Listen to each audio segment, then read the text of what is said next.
60대 부부가 은행에 갔습니다. 작은 집으로 옮기려고 대출 상담을 받으러 갔습니다. 2년 전에도 대출 받았던 곳입니다. 그때는 아무 문제가 없었습니다. 하지만 이번에는 달랐습니다. 행원이 말했습니다. 규제가 바뀌어서 대출이 안 된다고. 이미 한 채가 있으니 새집 대출은 불가능하다고 했습니다. 당황했습니다. 2년 전에는 됐는데 왜 지금은 안 되냐고 물었습니다. 행원이 답했습니다. 올해 6월부터 규제가 완전히 바뀌었다고. 모르셨냐고 물었습니다. 몰랐습니다. 뉴스를 봐도 무슨 말인지 어려웠습니다. 도대체 무엇이 어떻게 바뀐 걸까요? 최근 몇 년간 부동산 규제가 수없이 바뀌었습니다. 특히 올해 들어 큰 변화가 있었습니다. 6월에만 해도 대출 규제가 크게 강화되었습니다. 작년과 올해 초는 달랐고 올해 6월 이후는 또 달라졌습니다. 따라가기 힘듭니다. 전문가도 헷갈릴 정도입니다. 하물며 일반인은 오죽하겠습니까? 특히 중년층에게는 더 혼란스럽습니다. 평생 배운 상식이 통하지 않습니다.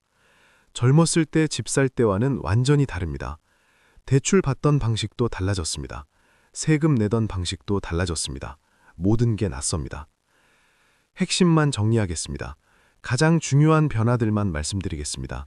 어려운 용어는 쉽게 풀어드리겠습니다. 그리고 어떻게 대응해야 할지 말씀드리겠습니다. 첫 번째 큰 변화는 대출입니다.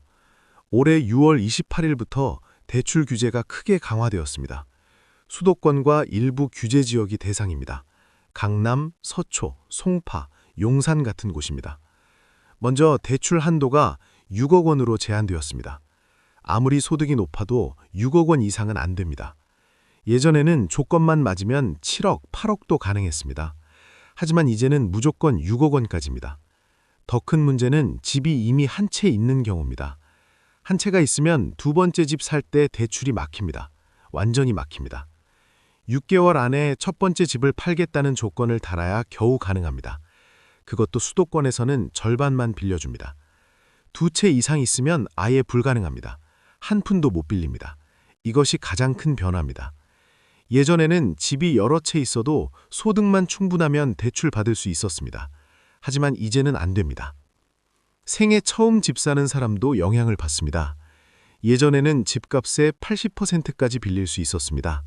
하지만 이제는 70%까지만 가능합니다. 10% 줄었습니다. 자기 돈을 더 많이 준비해야 합니다. 전세 대출도 줄었습니다. 예전에는 전세금의 90%까지 빌릴 수 있었습니다. 하지만 이제는 80%까지만 가능합니다. 자기 돈을 더 내야 합니다. 집을 사고 대출 받으면 6개월 안에 그 집으로 이사 가야 합니다. 실제로 살아야 합니다. 안 그러면 대출을 회수당할 수 있습니다. 투자 목적으로는 대출을 못 쓰게 막은 것입니다. 대출 기간도 제한되었습니다. 예전에는 40년까지 가능했습니다. 하지만 이제는 30년까지만 됩니다. 기간이 짧아지면 매달 갚을 돈이 늘어납니다. 부담이 커집니다. 전세를 끼고 집을 사는 이른바 갭 투자도 막혔습니다. 전세금으로 집을 사려던 방법이 차단되었습니다. 완전히 자기 돈으로만 사야 합니다. 두 번째 큰 변화는 세금입니다. 몇 년 전부터 계속 바뀌었습니다. 양도세가 중요합니다. 집을 팔 때 내는 세금입니다. 집이 여러 채 있으면 세금이 많이 붙습니다. 한 채만 있을 때보다 훨씬 많습니다. 이것을 중과세라고 합니다. 한동안 이 중과세를 안 매기는 시기가 있었습니다.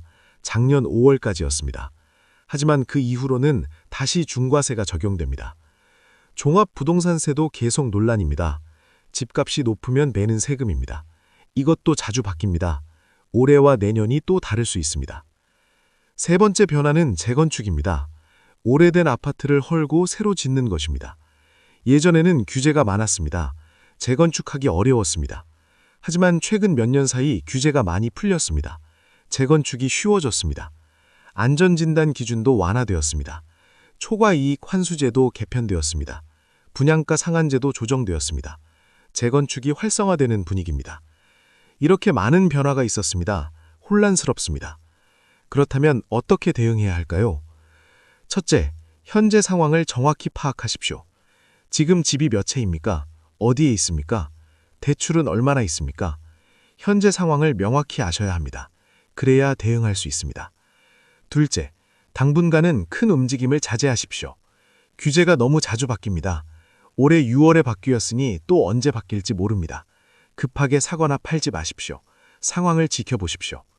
셋째, 대출 의존도를 낮추십시오. 대출 규제가 계속 강화되고 있습니다. 대출에 의지하면 위험합니다. 자기 돈을 더 준비하십시오. 대출은 최소한으로만 쓰십시오. 넷째, 다주택은 정리를 고려하십시오. 다주택자에 대한 규제가 매우 셉니다. 대출도 안 됩니다. 세금도 많습니다. 유지 비용이 큽니다.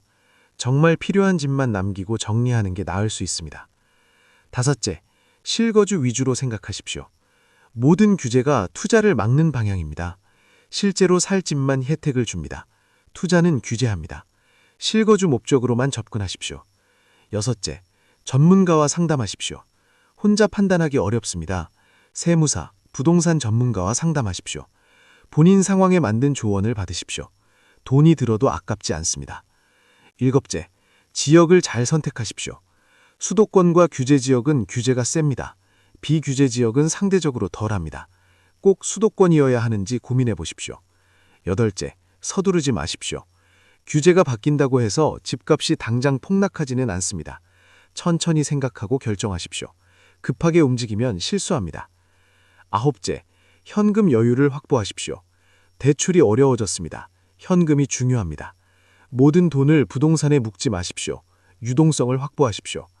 열째, 정보를 계속 업데이트하십시오.